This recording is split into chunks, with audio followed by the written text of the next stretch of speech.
தூசி துரும்பிலும் துரும்பு. நீர் என்னில் செயல்பட்டால் என்னால் எதையும் செய்ய முடியும் என்ற ஆற்றலை நான் பெறுவேன். ஆமென்.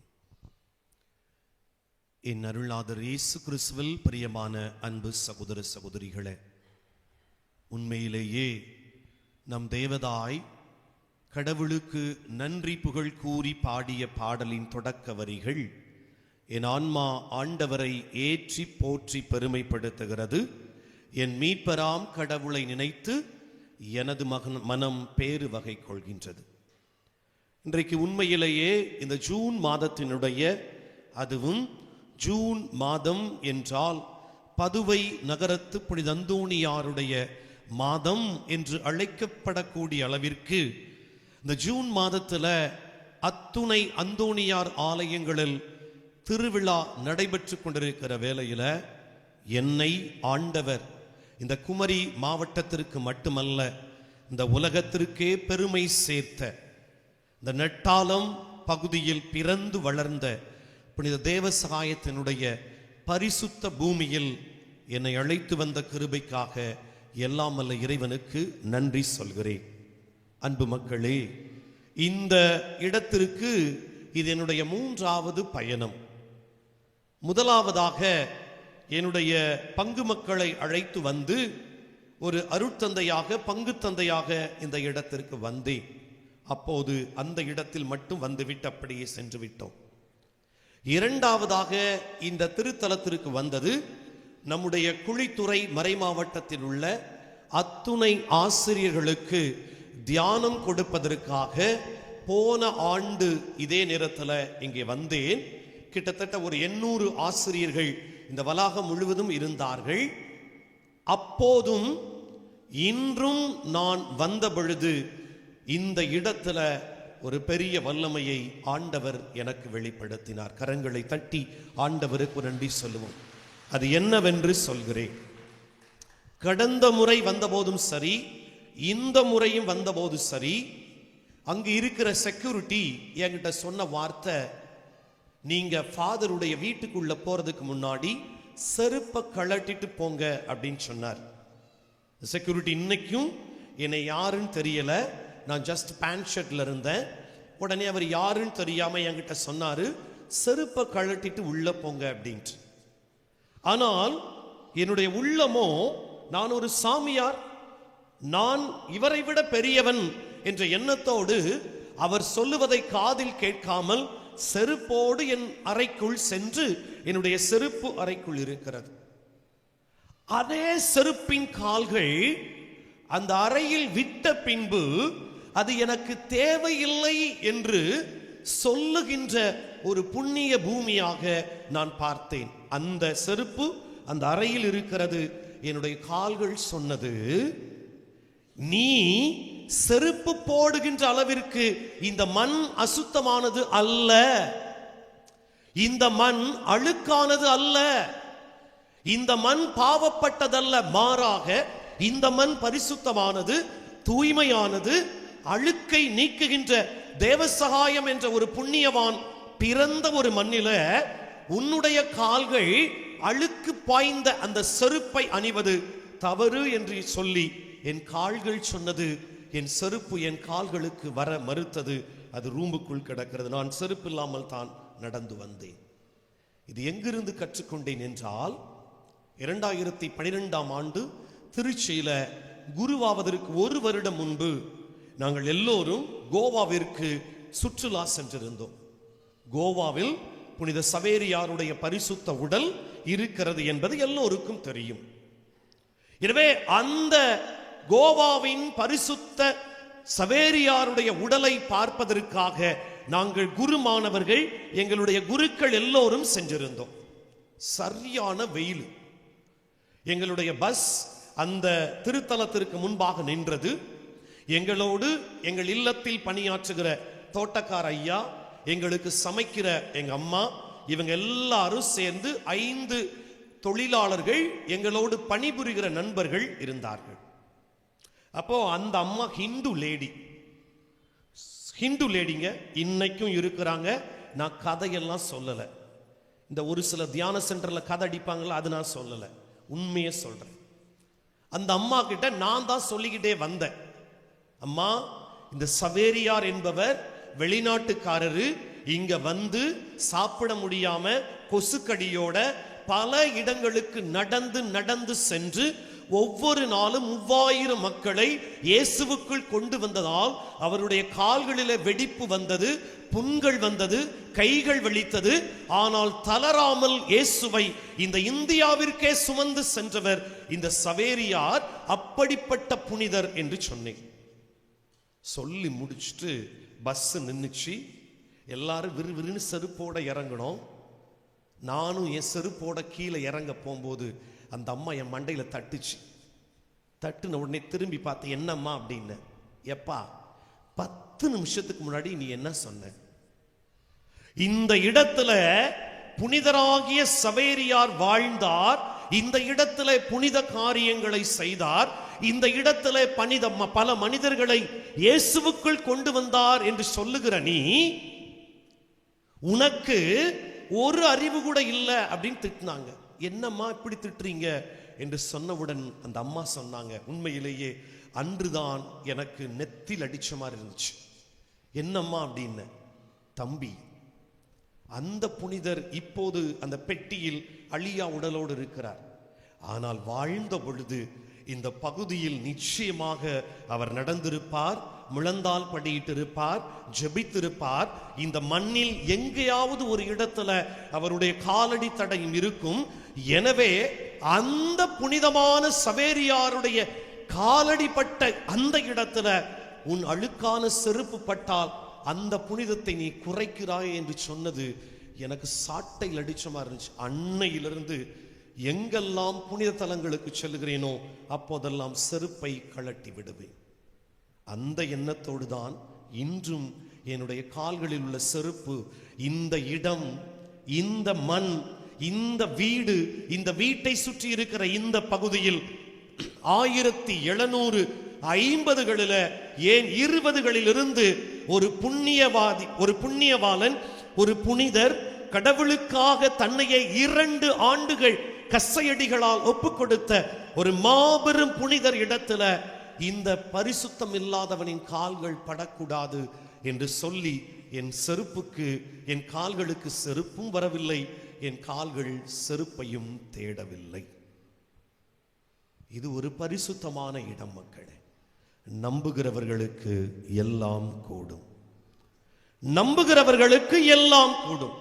அன்பு மக்களே, உங்களை சந்திப்பதில் மிக்க மகிழ்ச்சி. இந்த மாதத்தின் 3வது வெள்ளிக்கிழமையில் ஆண்டவர் நம்மோடு பகிர்கின்ற செய்தி என்னவென்றால், ஏனோக்கை போல வாழ்ந்த புனித தேவசகாயம். நான் வருகின்ற ஒவ்வொரு மாதமும் 3வது வெள்ளிக்கிழமை இந்த புண்ணிய பூமிக்கு வர வேண்டும் என்று முடிவெடுத்து விட்டேன். வருகின்ற ஒவ்வொரு மாதமும் 3வது வெள்ளிக்கிழமை நீங்கள் வந்தாலும் வராவிட்டாலும் நிச்சயமாக நான் வருவேன். இந்த இடத்திலே நான் செபிக்க போகிறேன். உங்களுக்கல்ல, எனக்காகவாவது நான் செபித்து அவரிடமிருந்து பெரிய காரியங்களை பெற வேண்டும் என்று என்னுடைய உள்ளம் சொல்லிவிட்டது. நான் ரொம்ப தூரத்திலிருந்து வரவில்லை, பாளையங்கோட்டை மறை மாவட்டத்தை சார்ந்தவன். இப்பொழுது கன்னியாகுமரியில் இருக்கின்றேன். புனித ஏனோக்கை போல வாழ்ந்த புனித தேவசகாயம். இந்த ஏனோக்கு யார்? இந்த ஏனோக்கிற்கும் இந்த தேவசகாயத்திற்கும் என்ன சம்பந்தம் என்ற அடிப்படையில் ஒவ்வொரு மாதமும் விவிலியத்தின் பழைய ஏற்பாட்டில் வருகின்ற பல முக்கியமான நபர்களோடு நம் புனித தேவசகாயத்தோடு ஒப்பிட்டு பேச ஆசைப்படுகிறேன். ஏன்னா இவரும் பழைய கதாநாயகர். 1700 பிறந்தவர், 2000 தான் புனிதர் பட்டத்தையே பெற்றவர். நீண்ட பெரிய வரலாற்றை உடையவர் நம்முடைய புனிதர். கரங்களை தட்டி நம் புனிதருக்கு நன்றி சொல்லுங்க. குட் மக்களே, இப்போ ஒரு சில பேருக்கு இந்த பக்கம் தலை இப்படி போகுது, இந்த பக்கம் தலை இப்படி போகுது. ஒரு சில பேருக்கு விண்ணுக்கும் மண்ணுக்கும் போயிட்டு இருக்குது. அவங்களுக்காக இதை சொல்ல போறேன். நான் எப்பெல்லாம் ஏசு வாழ்கன்னு சொல்றேனோ அப்பெல்லாம் சாப்பிடுற கை உள்ளவங்க மட்டும் கையை தூக்கி ஏசு வாழ்கன்னு சொல்லணும். இயேசுவுக்கு கை தூக்காம அங்க ரெடி ஆகிற பிரியாணிக்கு கை போச்சு இயேசு பார்த்துக்குவார். இயேசு வாழ்கன்னு சொல்லும் பொழுது எந்த கையை தூக்கணும்? சத்தத்தையே காணலையே. சாப்பிடுற கை இருக்கிறவங்க மட்டும், சாப்பிடுற கை உள்ளவர்கள் மட்டும் சொல்லுங்க, இயேசு வாழ்க, இயேசு வாழ்க. இடது கையை தூக்கி புனிதர் வாழ்கன்னு சொல்லணும். அப்பெல்லாம் என்னைய பார்க்க கூடாது, நம் புனிதரை நம்ம பார்க்கணும். சரியா? புனிதர் வாழ்க. அவரை பார்த்து சொல்லுங்க, புனிதர் வாழ்க, இயேசு வாழ்க, புனிதர் வாழ்க, இயேசு வாழ்க. சத்தம் பத்தலையே. இது குமரி மாவட்டத்திற்கான சத்தம் இல்லையே. உங்க ஒரிஜினல் சத்தம் பங்கு சாமியார்ட்ட இருக்குது, அவருடைய சத்தம் அப்படி இருக்குது. அதான் குமரி மாவட்ட சத்தம். இயேசு வாழ்க, புனிதர் வாழ்க, புனிதர் வாழ்க. ஏனோக்கை போல் வாழ்ந்த தேவசகாயம். ஏன் இவரை தேவசகாயத்தோடு ஒப்பிடுகிறேன் என்றால், விவிலியத்திலே அன்பு மக்களே, இரவாமல் எடுத்துக் கொள்ளப்பட்டவர்கள் 2 பேர். ஒன்று குடும்பத்தில் வாழ்ந்த ஏனோக்கு, இன்னொன்று குடும்பத்தில் வாழாமல் இயேசுவுக்காக கடவுளுக்காக வாழ்ந்த எலியா இறைவாக்கினர். எனவே 2 பேரும் இரவாமல் அப்படியே எடுத்துக் கொள்ளப்பட்டார்கள். அதே போல்தான் இந்த மாபெரும் புனிதரும் இரவாமல் அப்படியே இன்றும் விண்ணகத்தில் ஆண்டவர் மடியில் அமர்ந்திருக்கிறார். கைகளை தட்டி நம் புனிதருக்கு நன்றி சொல்லுவோம். இன்றும் அவர் இரவாமல் இருக்கிறார் என்பதற்கு சாட்சிகள் நீங்கள் மட்டுமல்ல, இந்த இந்தியாவும் இந்த உலகமும். இவர் உண்மையில சொல்றங்க, இவர் அந்த அரசனுடைய படையில தளபதியா இருந்தாலும் சரி, பெரிய ஆளா இருந்தாலும் சரி, இவ்வளவு பெயரை பெற்றிருக்கவே முடியாது. கரெக்டா? இவர் யாருன்னே தெரியாம போயிருக்கும். ஆனால் என்றைக்கு தன்னுடைய பெயரை அந்த பெயரிலிருந்து கிறிஸ்துவின் பெயராக தேவ சகாயம் என்று மாற்றினாரோ, அன்றைக்கே கடவுளின் சகாயமாக அவர் மாறி ஒன்றல்ல இரண்டல்ல உலகம் முழுவதும் இருக்கின்ற மக்களுக்கு புனிதராக அவர் இருக்கின்றார். ஏனெனில் அவர் இரவாமல் இன்றும் வாழ்கிறார்.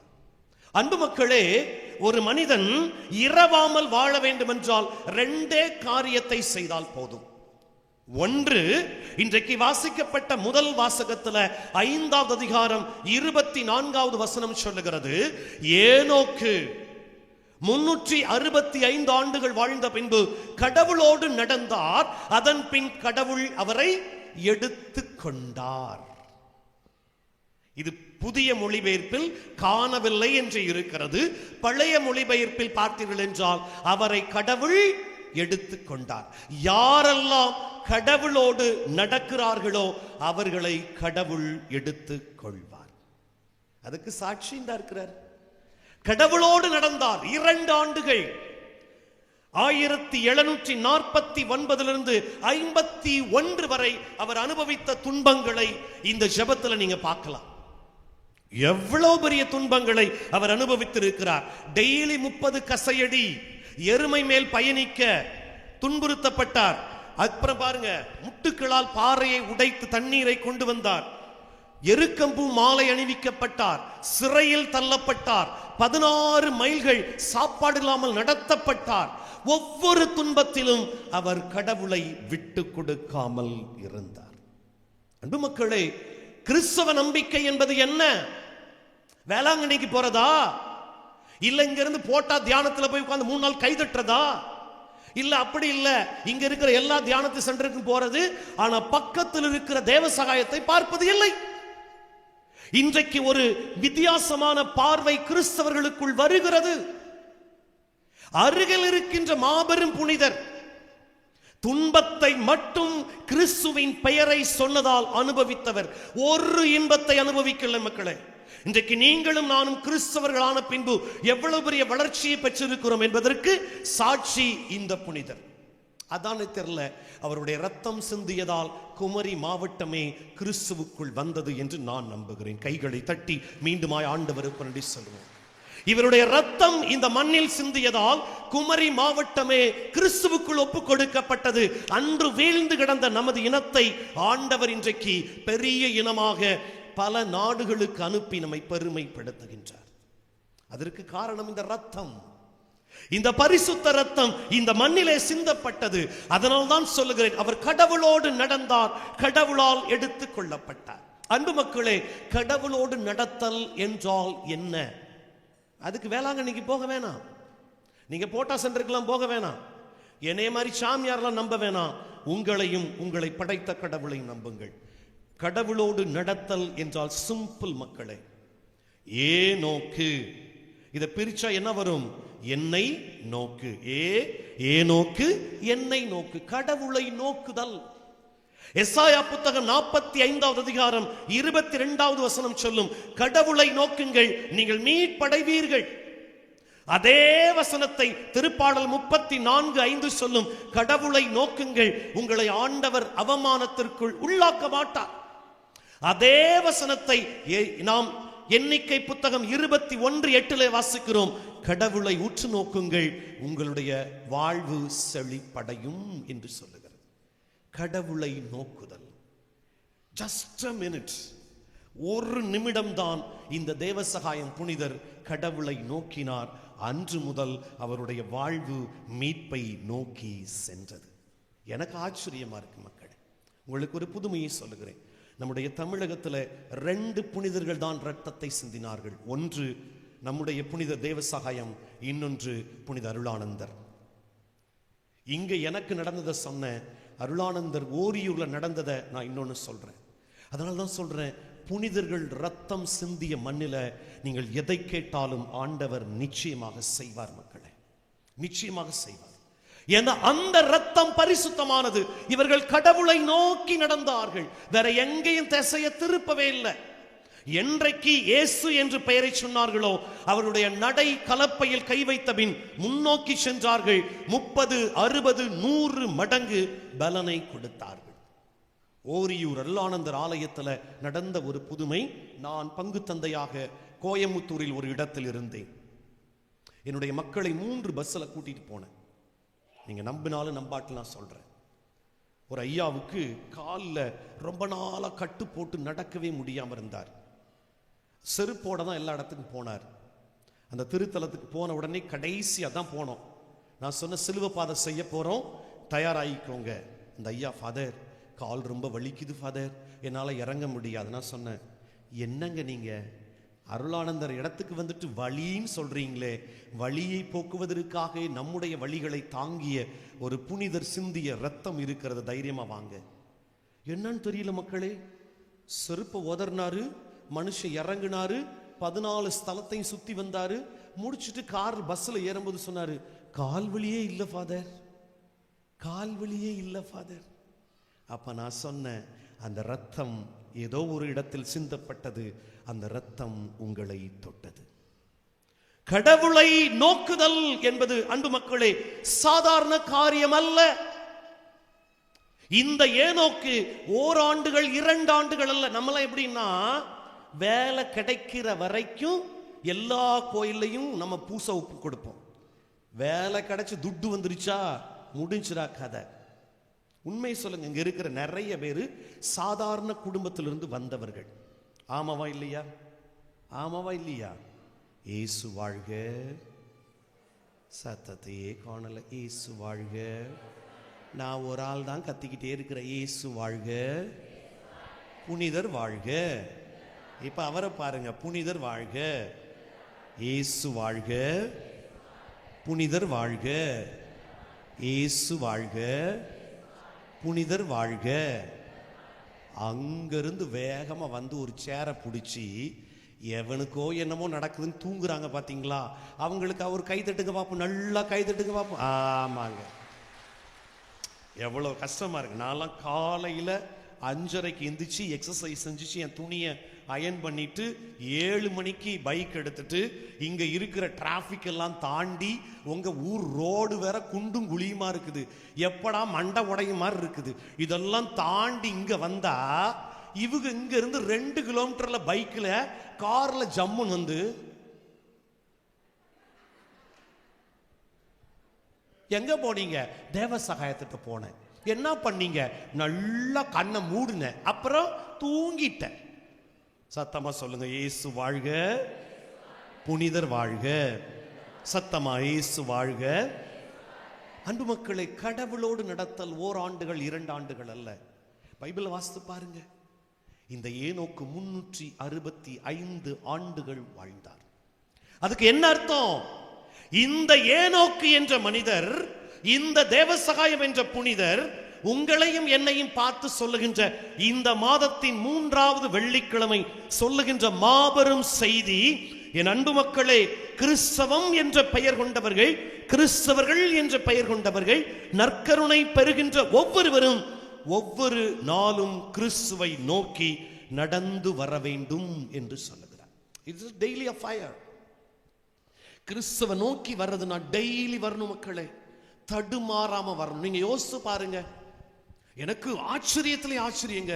நான் இனிமே தான் இவருடைய வரலாறை முழுசா படிக்க போறேன். ஒரு வரி விடாம படிக்க போறேன். இனிமே தெளிவா படிக்க போறேன். ஏன்னா இந்த மண்ணில் காலடி எடுத்து வைத்த பின்பு இவரை பற்றி தெரியாமல் இருந்தால் ஐயோ எனக்கு, ஐயோ எனக்கு, இதுக்கு மட்டும் சத்தம் வரும். சாமியார் கேடா போயிடணும், நான் மட்டும் நல்லா வளரணும். Very good. யோசித்து பாருங்க. இனிமே வாசிக்க போறேன். ஏன்னா என்றைக்கு நான் கிறிஸ்தவன் என்று சொன்னாரோ அன்றையிலிருந்து துன்பம், அடி, உதை, கவலை, கண்ணீர், கஷ்டம். ஆனால் நீங்களும் நானாக இருந்தால் ஒரே நிமிஷத்துல என்ன சொல்லியிருப்போம்? போதுண்டா சாமி இந்த இயேசு, போதுண்டா சாமி இந்த கிறிஸ்தவம், போதுண்டா சாமி இந்த ஞானஸ்தானம், போதுண்டா சாமி இந்த உறுதி பூசல், போதுண்டா சாமி இந்த பைபிள். நான் என்ன செய்வேன்? மறுபடியும் எங்க போகணுமோ அங்க போயிருவேன். நடக்குதா? எங்க நேற்று வர திருப்பலிக்கு வந்தாரு, நேற்று வர ஜெபமாலை சொன்னாரு, நேற்று வர நற்கருணையை பார்த்தாரு, நேற்று வர மாதாவை கும்பிட்டாரு. திடீர்னு துன்பம் வந்த உடனே பக்கத்தில் இருக்கிற அக்கினி சபையில உட்கார்ந்து அக்கினியே அக்கினியே அக்கினியே. நடக்குது. உண்மையான கிறிஸ்தவத்தை, உண்மையான ஆண்டவரை விட்டுவிட்டு வேறு ஒரு இடத்துல போய் அங்கு ஆண்டவர் இருக்கிறார் என்று போய் சொல்லுகிற இடத்துல என்னானாலும் சரி கிறிஸ்து இங்கே இருக்கிறார் என்று சுட்டி காட்டுவதற்கு தன்னுடைய கடைசி உயிர் இரத்தத்தையும் கொடுத்தார் தேவசகாயம். ஏனோக்கை போல கடவுளை நோக்கியே நகர்ந்தார். அன்பு மக்களே, இந்த ஜூன் மாதம் 3வது வெள்ளிக்கிழமை ஆண்டவர் நமக்கு தருகிற செய்தி, அடுத்த மாதம் 3வது வெள்ளிக்கிழமை வரை கடவுளை நோக்கி நடக்க தொடங்குங்கள். கடவுளை நோக்கி நடங்க. ஃபாதர், அதுக்கு நாங்க என்ன செய்யணும்? ஹோம்ஒர்க். சரியா? ஹோம்ஒர்க். ஒவ்வொரு வாரம் வர்றவங்க கை தூக்குங்க. ஒவ்வொரு வெள்ளிக்கிழமை வர்றவங்க. Very good. ஃபாதர், தெரியாம இன்னைக்கு வந்தவங்க கை தூக்குங்க. நானே தெரியாம வந்து உங்கள்கிட்ட மாட்டிக்கிட்டு கிடக்கிறேன் ஃபாதர் அப்படின்னு சொல்றவங்க கை தூக்குங்க. பரவாயில்ல, அங்க அவன் எதுக்கு தூக்குறான்னு தெரியல, விட்டுருங்க. அப்ப எல்லாரும் கண்டிப்பாக வருவீர்கள். இயேசுக்கு புகழ் சொல்லுங்க. வர்றவங்க மட்டும் சத்தமா சொல்லுங்க பாப்போம். அடுத்த வாரம் நான் வருவேன். அடுத்த மாசம் 3வது வெள்ளிக்கிழமை வருவேன். சத்தமா இயேசுக்கு புகழ் சொல்லுங்க. புனிதர் வாழ்க சொல்லுங்க. புனிதர் வாழ்க சொல்லுங்க. இயேசு வாழ்க சொல்லுங்க. இப்போ அடுத்த மாதம் 3வது வெள்ளிக்கிழமை வரும் வரை செய்ய வேண்டிய ஹோம்ஒர்க். சரியா? சிம்பிள் ஹோம்ஒர்க் மக்களே. இன்றைக்கே சென்று உங்க வீட்டில் நைட்டு ஜெபம் சொல்லும் பொழுது ஒரே ஒரு விண்ணப்ப கருத்தை உங்க குடும்பத்திற்காக ஒரு சின்ன பேப்பர்ல எழுதுங்க. ஒரு சின்ன பேப்பர் எடுத்து உங்க வாழ்க்கையில ரொம்ப நாளா பாதிச்சுக்கிட்டு இருக்கிற ஒரு குடும்ப கருத்தை எழுதி உங்க வீட்டில், எத்தனை பேர் வீட்டில் தேவசகாயம் படம் இருக்குது இல்ல சுரூபம் இருக்குது? கை தூக்குங்க. Wow, super. நீங்க என்ன செய்யணும்? அந்த கருத்தை எழுதிட்டு அந்த படத்திலேயோ சுரூபத்திலேயோ வச்சிருங்க. டெய்லி இனிமே அடுத்த மாதம் 3வது வெள்ளிக்கிழமை நான் வரும் வரை டெய்லி 2 நிமிடங்கள், நான் ரொம்ப நேரம் சொல்லல, ஏன்னா அங்க உட்கார்ந்து இருக்கிற ஒரு 5 பேரு என்னமோ 25 மணி நேரம் பத்தாத மாதிரி உட்கார்ந்து இருக்கிறாங்க. 2 நிமிஷம் அந்த படத்திற்கு முன்பாக சென்று, புனித தேவசகாயமே, உம்மிடம் ஒப்பு கொடுத்த விண்ணப்பத்திற்காக பரிந்து பேசும். அவ்வளவுதாங்க. உம்மிடம் ஒப்பு கொடுத்த விண்ணப்பத்திற்காக பரிந்து பேசும். இவ்வளவு 2 நிமிஷம் சொல்லிட்டு அவர் படத்தை கடந்து போங்க. நம்பிக்கையோடு சொல்லுகிறேன், இது பொன் விழா ஆண்டு. உங்களுக்கு ஒரு பொன்னான வாய்ப்பை, ஆசீர்வாதத்தை புனித தேவசகாயத்தின் வழியாக ஆண்டவர் தரப்போகின்றார். கடவுளை நோக்குவோம், கடவுளோடு பயணிப்போம், கடவுளை ஆசிர்வதிப்பார். ஆமென். ஓகே, அப்படி எழுந்து நிற்போம். அப்படி வேகமா எழுந்து நிற்போம். வேகமா எழுந்து நிற்போம். சீக்கிரமா. ஆவியே தூ